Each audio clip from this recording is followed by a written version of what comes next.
Meu nome é Andrea Santos, sou candidata a vereadora pela cidade de São Paulo. Está aqui ao meu lado meu colega Giancarlo, que tem ideias transformadoras para a área da educação. Vamos deixar ele se apresentar?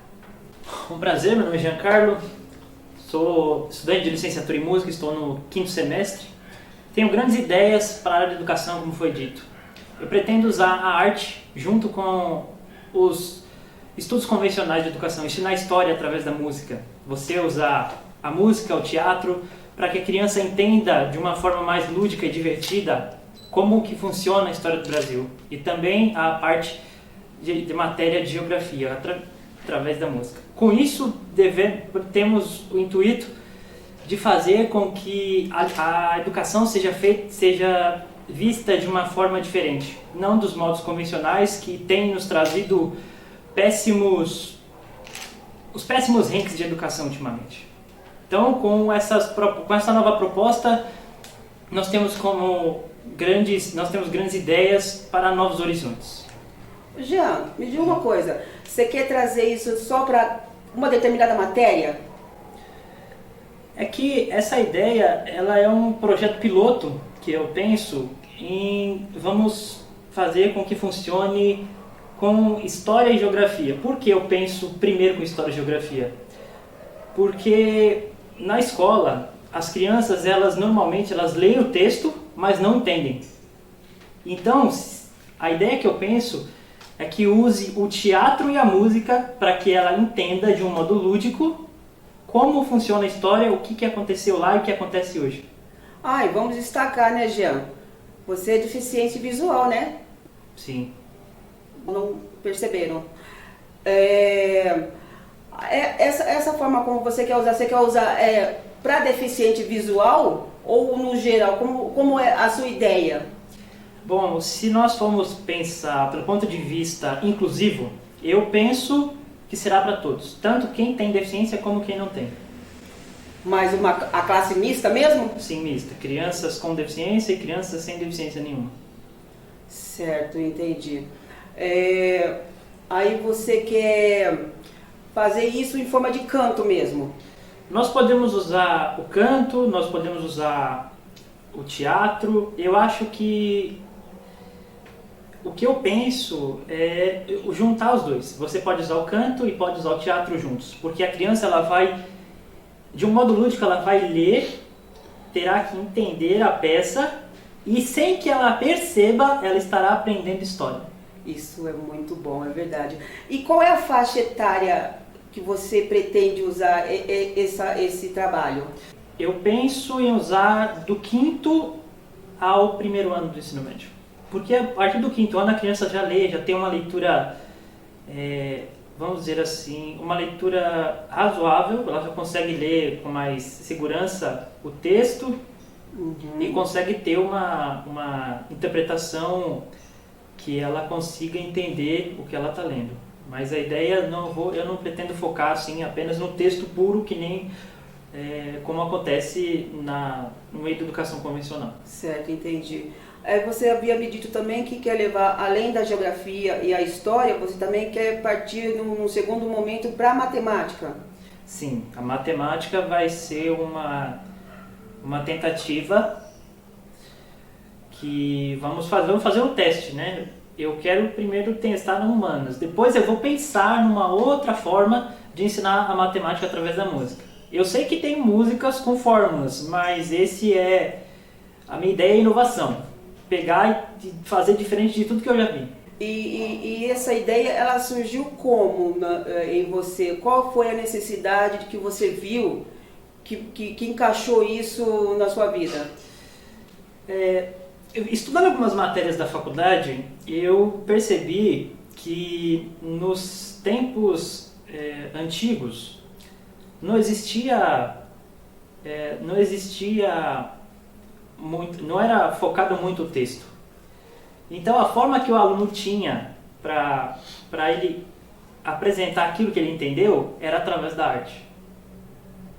Só que isso com o tempo, se você for olhar no ponto de vista histórico, com o tempo na grade da educação, isso foi mudado. E para você, como deficiente, no caso visual, que você sente como necessidade na área da educação, em vista como você pessoa e como você sente num ambiente?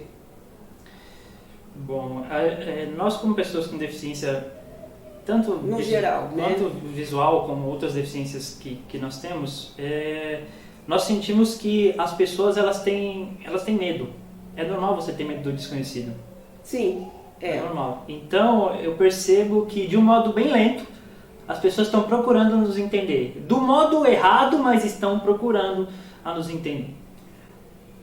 Me informa assim, como assim, um modo errado? Vou dar um exemplo bem prático.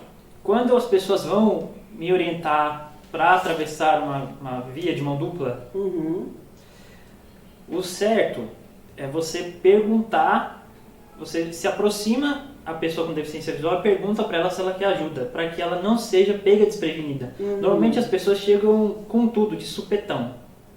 E aí o deficiente visual, o cego total, ou até baixa visão mesmo, que ele tem de 5 a 10%, como ele está focado em outras coisas, ele não percebe que tem amnésia. Você é pego desprevenido. A pessoa te arrasta praticamente. Exatamente, te puxa, ela pega puxa, pelo braço. às vezes ela não quer nem atravessar e a pessoa pega e te leva. Meio que te obriga a fazer uma coisa que você não quer. Às vezes a sociedade não entende que nós, como pessoas com deficiência, nós também temos vontades. Então isso às vezes é um pouco difícil, mas a sociedade tem, de um modo bem lento, sabemos que o Brasil ele tem uma cultura de resolver as coisas de um modo bem lento, ou então tem que acontecer algo drástico para eles tomarem uma atitude. É verdade, sim. Assim, você acha que a pouca informação dita pela mídia, nos rádios ou em áreas assim abertas que há falta de pouca informação para as pessoas? Eu acho que falta de informação não seria não seria o ponto chave aqui. Porque nós hoje estamos num tempo que você tem informação na palma da mão. Então eu acho que o que eu vivo, tá? Eu vou falar pelo ponto de vista que eu vivo como pessoa com deficiência. Vai muito do seu interesse. Eu vou dar um exemplo que aconteceu comigo. Eu era pequeno, estudei em escola pública e eu já tinha deficiência visual, que eu perdi a visão aos 7 anos de idade. E na escola não tinha nada adaptado para mim. Então os professores não sabiam o que fazer comigo. E uma vez, anos mais tarde, agora já na minha vida adulta, eu descobri que uma auxiliar de classe que trabalhou na escola que eu estudei, ela falou o seguinte para ela mesma: eu vou aprender a fazer educação especial por causa deste garoto. Então as pessoas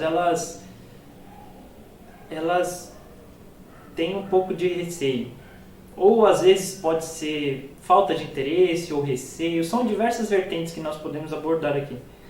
Então é questão de interesse. Você não pode apenas pegar e querer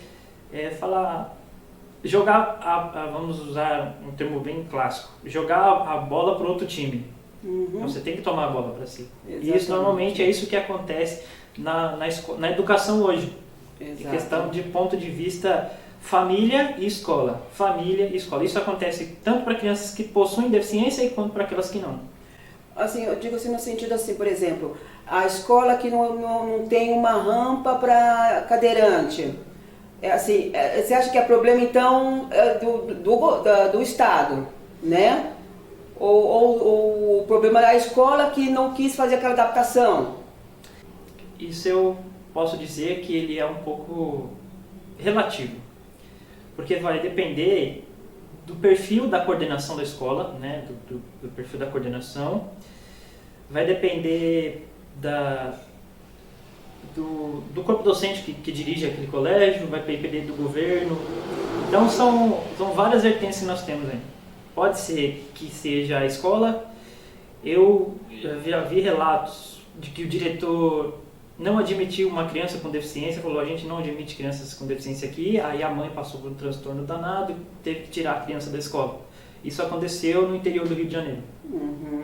Então é um pouco de receio, falta de informação, ou então até falta de interesse mesmo. Não, eu não quero, isso aqui pra mim eu não quero, eu quero só crianças que não têm deficiência nenhuma, porque eu não quero ter trabalho. Então, é isso mesmo que eu tô falando, então. Quer dizer, a pessoa não quer ter problema, a pessoa não quer mudar o layout da escola, entendeu? Tem essa também. Sim. A pessoa não quer mudar o layout porque vai ter que fazer uma reforma lá naquela escola, então ela não quer ter esse tipo de problema.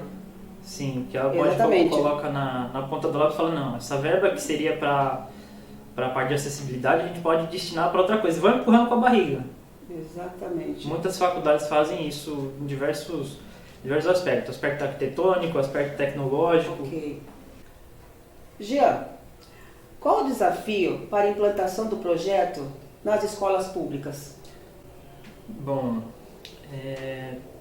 eu creio que nós vamos ter vários, né? O primeiro é provar para aquele professor que está 20 anos lá e tentou fazer muitas coisas e não deu certo. O primeiro desafio é provar para ele que aquilo vai funcionar, porque ele está lá há mais tempo e ele com certeza já tentou muitas coisas que não deram certo. Então eu vou elaborar uma forma de que reaneça, que possa renascer nele o gás, né, o vigor da ideia, para que ele possa entrar nesse time e não perder a esperança, porque como ele já está lá há mais tempo, esse professor já está lá há mais tempo, para ele já cansou, então para ele não tem mais, eu já cansei, vou só ganhar meu salário e pronto. Então a minha ideia é fazer com que dentro dele eu desperte aquele professor que tinha muitas ideias, que tem, eu chamo de ideias pedagógicas visionárias. Por que você acredita que seu projeto pode dar certo? Bom, eu acredito que meu projeto pode dar certo porque eu creio que todo mundo precisa de uma chance. Então, se você for parar para pensar, do ponto de vista, eu vou usar uma coisa bem corporativa. O empresário de sucesso, ele só chegou lá por quê? Porque alguém deu uma chance para ele.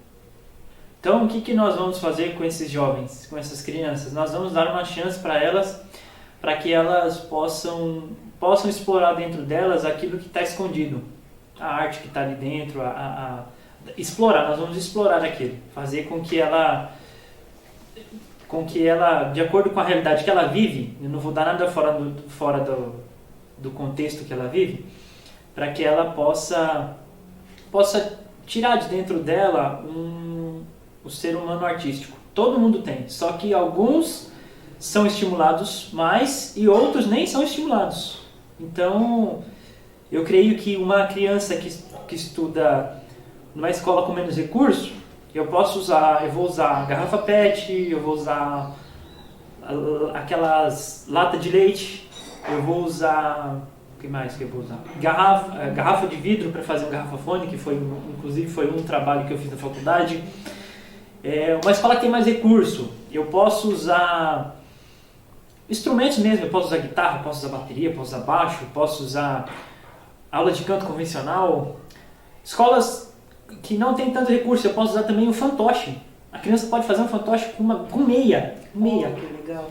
Então eu vou usar, de acordo com a realidade daquela comunidade, fazer com que aquele projeto saia do papel e possa impactar dentro e fora da escola. Porque às vezes os projetos pedagógicos eles são feitos para onde? Para dentro de uma bolha. Então o que a gente vai fazer? A gente vai trabalhar a escola e aí o fruto do que acontece lá dentro, a criança com certeza ela vai querer chamar um amigo e falar para ele, aquele amigo dela, o que está acontecendo lá. E a mãe vai ver aquela criança toda feliz, toda diferente, aprendendo coisas novas, dizendo para o amigo dela o que ela aprendeu, ela vai pegar e vai dizer, coloque seu filho nessa escola porque está sendo bom para o meu filho por causa disso. E aí, cada final de semestre pode ser que tenha uma apresentação. Qual o pai que não fica feliz de pegar e assistir o que o seu filho está aprendendo ali. Num sarau, numa apresentação, num sarau instrumental, num sarau com literatura, com teatro. Então a gente vai explorar diversos tipos de arte. Ok. Esses instrumentos que você diz que vai apresentar, são instrumentos, vai ser cedido esses instrumentos? Como que a gente vai ser fabricado pelas mãos das crianças? Nós vamos usar os dois métodos. Nós vamos fazer com que a criança crie um instrumento e vamos fazer também que teremos uma espécie de parceria para ter o instrumento em si, o instrumento musical em si. Vai ser de acordo com a realidade daquele colégio. Se o colégio tem a possibilidade de custear os instrumentos, nós vamos fazer um projeto para que a escola possa custear os instrumentos. Ou então aquele material reciclável mesmo para poder usar como instrumento. E aí nós vamos criar os instrumentos dentro da realidade da escola daquela comunidade. Ok. Jean, muito obrigado. Agradeço. Você tem algumas considerações finais para fazer? De uma companhia de arte com escolas privadas e escolas públicas. Para quê? Qual o objetivo dessa companhia de arte? Eles querem expandir o ensino de arte em diversas vertentes. Tanto o canto, percussão, brincadeira de roda, eles trabalham com brincadeira de roda, o balé mesmo. Tem criança que é de comunidade carente que quer fazer balé, mas não pode. Por quê? Porque isso não é a realidade dela. Então, a ideia dessa companhia de arte é fazer com que a arte chegue em todas as crianças de diversos nichos econômicos. Então, nós temos a ideia de usar gente que queira acrescentar no nosso time. Jean, onde a gente encontra você? Bom, meu Facebook, para aqueles que querem conhecer mais sobre o meu trabalho, é mateus.baterista@hotmail.com, ou então Mateus Furlan. WhatsApp 951334873. Canal do YouTube Vendedores de Sonhos. É isso aí, pessoal.